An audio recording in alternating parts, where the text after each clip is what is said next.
માંગરોળ વહીવટી તંત્ર દ્વારા ડિઝાસ્ટર મેનેજમેન્ટ મુદ્દે મોક ડ્રીલ યોજી લોકોને માહિતગાર કર્યા હતા।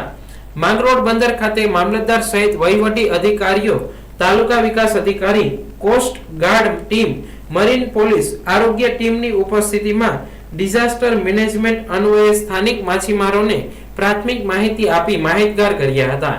માંગરોળ મામલતદાર દ્વારા ખાસ કરીને જણાવાયું હતું કે ડિઝાસ્ટર સમયે લોકોએ કઈ સાવચેતી રાખવી જોઈએ અને માછીમારોએ દરિયો ખેડતી વેળાએ પોતાની સેફટી માટે પોતાની પાસે પૂરતા પ્રમાણમાં સાધનો હોવા જોઈએ, જેના કારણે કોઈ આપત્તિ સમયે આ સાધનોનો ઉપયોગ કરી શકાય અને લોકોને કોઈ પણ પ્રકારની સમસ્યા હોય તો તે અંગે સૂચનો કરવા પણ જણાવ્યું હતું। તંત્ર દ્વારા હાલ માછીમારોને દરિયો નહીં ખેડવા સૂચના આપવામાં આવી છે। આ મોક ડ્રીલમાં ખાસ કરીને પૂર, વાવાઝોડા જેવા આપત્તિના સમયે કઠિન પરિસ્થિતિ નિર્માણ થાય ત્યારે તેને કઈ રીતે પહોંચી શકાય, કઈ રીતે આપત્તિથી બચી શકાય તેને લઈ ફાયરની ટીમ, ફોરેસ્ટ ટીમ, 108 આરોગ્ય સહિત વિભાગોની ઉપસ્થિતિમાં લાઈવ ડેમો કરી એટલે કે મોક ડ્રીલ યોજી લોકોને અવગત કર્યા હતા।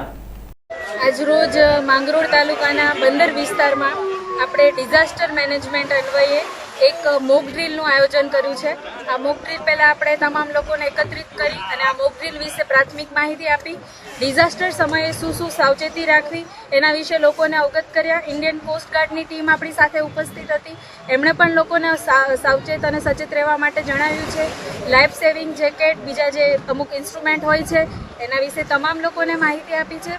તંત્રએ બંદરના તમામ લોકોને, દરેક દરિયો ખેડતા નગરવાસીઓને, માછીમારોને સૂચના પણ આપી છે કે જ્યાં સુધી સરકારશ્રી આપણને ના કહે ત્યાં સુધી દરિયો ખેડવાનો નથી। આ ઉપરાંત પૂર સમયે, વાવાઝોડા સમયે કેવી પરિસ્થિતિનું નિર્માણ થઈ શકે એના માટે ફાયરની ટીમ, એમ્બ્યુલન્સની ટીમ, ફોરેસ્ટની ટીમ, હેલ્થની ટીમ આ બધાએ મળી અને આજે ખૂબ સારી રીતે મોક ડ્રીલનું આયોજન પૂર્ણ કર્યું છે।